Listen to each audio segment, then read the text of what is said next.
Hello दोस्तों, कैसे हैं? अच्छे ही होंगे। मैं अनुपम मिश्रा फिर से आप लोग के साथ एक नए वीडियो पे। और जैसे आप देख रहे हैं कि मैं अपने गार्डन में पौधों को पानी डाल रहा हूँ। तो आज का भी जो वीडियो है मेरा गार्डन से ही है।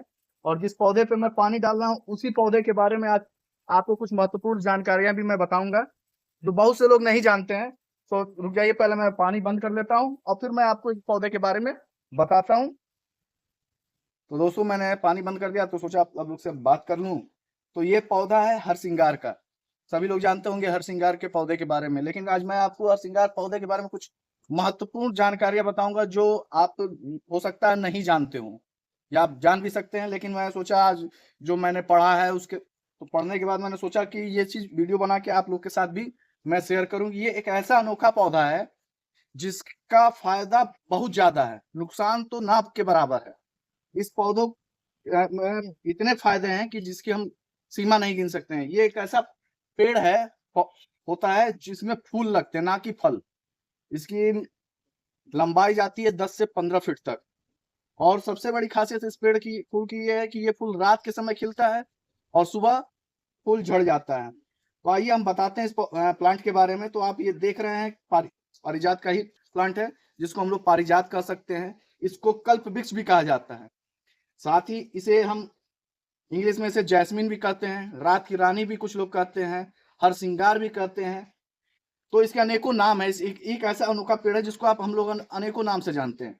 तो सबसे बड़ी बात है कि गार्डन के उद्देश्य से अब आपको मैं पहली चीज बताऊं तो ये इस पौधे को धूप कम चाहिए, इसको ज्यादा धूप नहीं चाहिए। देखिए, इस समय गर्मी का सीजन होने के नाते और पानी थोड़ा कम मैंने दे दिया था, तो ये देखिए काफी सारी पत्तियां झड़ गई और अब इसमें फिर से ग्रो हो रहे हैं। तो इसको आप यदि समय समय पे कट करते रहेंगे तो इसमें अच्छे से ब्रांचेज आएंगे और ज्यादा से ज्यादा इसमें फूल खिलेंगे।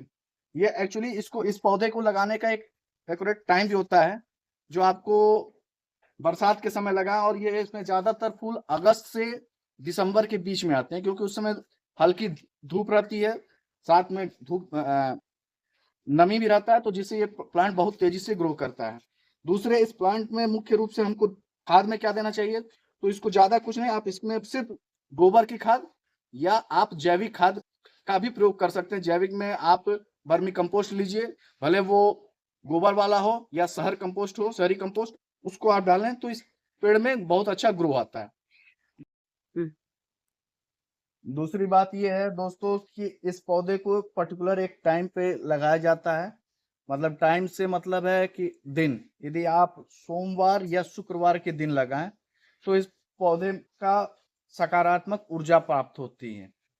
तो इस पौधे को आप लगाने को आप कभी भी लगा सकते हैं, किसी समय भी। आप 20 15 से 20 इंच के गमले को आप लेके उसमें खाद डाल के आप गमले में भी इसको लगा सकते हैं। जमीन में है तब तो इसका ग्रो आप देख ही रहे हैं कितना ऊंचा तक गया है। ये लगभग अभी 10 फीट तक की ऊंचाई कवर कर चुका है। तो ये मैंने पहले ही बताया कि इसकी औसतन ऊंचाई 10 से 15 फीट की होती है, जो मैंने पढ़ा है, गूगल के थ्रू पढ़ा है, कुछ किताबों से पढ़ा है।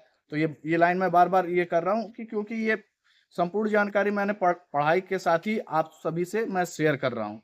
अब हम बात करते हैं इसकी पौराणिक मान्यता की या दैविक मान्यता की।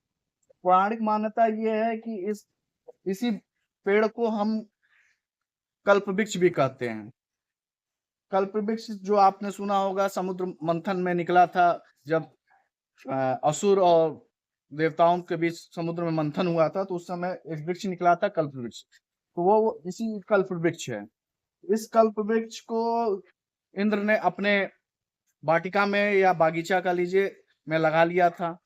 बाद में जब श्री कृष्ण ने किसी असुर को मारा था, उसका मुझे नाम याद नहीं आ रहा है दोस्तों, तो इंद्र ने फिर इसे गिफ्ट किया था उनको, भगवान कृष्ण को। और दूसरी चीज ये है कि ये वही पेड़ है जिसको जब 14 साल का भगवान राम को वनवास हुआ था, तो वनवास के समय माता सीता अपने श्रृंगार के रूप में इसी पेड़ के फूलों का श्रृंगार करती थी, इसीलिए इसे हर श्रृंगार कहा जाता है। आप इसको कहीं कहीं आप देखेंगे इसमें बड़ा सा भी है, छोटा सा भी है, श्रृंगार भी कहा जाता है। भाई इसके कई नाम है, एक दो नाम नहीं, कई नाम है। दूसरी, इसको जैसे मैंने बता दिया, कल्प वृक्ष भी है। पारिजात कह सकते हैं, जिसे कल्पवृक्ष हमने कहा, पारिजात लोग बहुत से लोग नाम से जानते हैं। रात की रानी कहा जाता है। रात की रानी इसलिए कहा जाता है क्योंकि इसके फूल रात में खिलते हैं और सुबह के टाइम झड़ जाते हैं। तो ये तो इसकी दैविक मान्यता हो गई। अब वास्तु मान्यता को हम बताते हैं। वास्तु मान्यता के अनुसार ये पेड़ स्वाभाविक है, यदि ये दैविक है तो इसमें वास्तु दोष के भी निवारण होंगे, फायदे होंगे। तो ये पेड़ ऐसा पेड़ है जिसको हम यदि घर में लगाते हैं तो इससे हमको सकारात्मक एनर्जी मिलती है। ये पेड़ के अगल बगल कहीं भी निगेटिव एनर्जी नहीं आती है।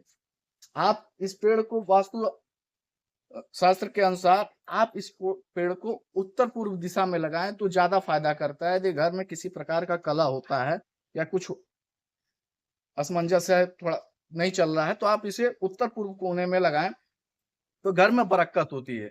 ये चीज भी मैंने किताबों में पढ़ा है, तो मैं आप सभी से शेयर करता हूं। अब तीसरा आइटम आते हैं मेडिकल, जिसको यही एक ऐसा पेड़ है जिसको आयुर्वेद मेडिकल में आप इस पेड़ का प्रयोग करते हैं। इस पेड़ की जो ये पत्ती आप देख रहे हैं, जो काफी क्षारी होती है, आप देख सकते हैं, और इसके पत्ती में खुरदरापन होता है। तो आपको यदि किसी टाइप का बुखार है, खासकर डेंगू, मलेरिया, तो आप किसी भी बुखार में इसके पत्ती का 10 से 15 पीस के यदि आप पी लेते हैं तो वो बुखार हट जाता है। दूसरा, इसके फूल की बात करें तो इसके जो फूल का रस, लेकिन कोई भी चीज आप बिना मेरे अनुसार ना करिएगा, क्योंकि आप किसी आयुर्वेदिक डॉक्टर की सलाह से ही आप इस चीज को करिएगा। तो इसके जो फूल होते हैं, यदि फूल का रस यदि आदमी पीता है तो इसके रस से हार्ट संबंधित बीमारियां दूर होती हैं।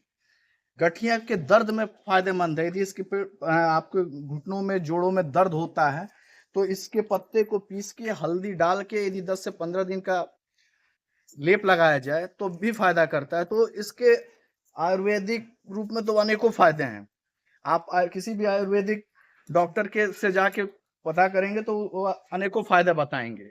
लेकिन ये मैं आयुर्वेदिक के रूप, दवा के रूप में यदि प्रयोग करना है तो आप किसी डॉक्टर की सलाह ही पे करिएगा। नॉर्मल रूप से आप पत्ते इसके खा सकते हैं, इससे कोई ज्यादा नुकसान नहीं होता है, क्योंकि क्षारी होता है। तो और साथ में इसकी खासियत ये भी है कि इम्यूनिटी सिस्टम भी मजबूत करता है। जब इम्यूनिटी सिस्टम मजबूत होगा तो ऑलरेडी आपकी आधी बीमारी गायब हो जाएगी। तो आप इसके प्रयोग इसमें भी कर सकते हैं। अब एक चीज मैं बताना भूल गया हूँ दोस्तों, इस फूल की खासियत के बारे में। इसका फूल जो मैंने बताया था कि रात में गिरता है, तो सॉरी गिरता नहीं है, रात में खिलता है और सुबह गिरा रहता है। तो ये एक ऐसा फूल है जो हमारे देवी देवताओं को जमीन से गिरे हुए फूल को ही चढ़ाया जाता है। और ये फूल मुख्य रूप से भगवान विष्णु और लक्ष्मी जी को बहुत ही प्रिय है। यदि भगवान विष्णु और लक्ष्मी जी को आपको प्रसन्न करना हो तो आप इस फूल को उनको अर्पित करें, तो उससे ये जल्दी प्रसन्न होते हैं। ये भी मैं आपको अपने जो पढ़ा हूं उसी के अनुसार बता रहा हूं, इसमें मेरे अपना कोई भी जोड़ तोड़ नहीं है। मुझे ये जानकारी मुझे प्राप्त हुई तो मैं आप सभी को भी इस वीडियो के माध्यम से शेयर किया हूं। तो दोस्तों, मेरा वीडियो कैसा लगता है प्लीज कमेंट करके जरूर बताइएगा। तब तक मिलते हैं नेक्स्ट वीडियो पे। Thank you for watching.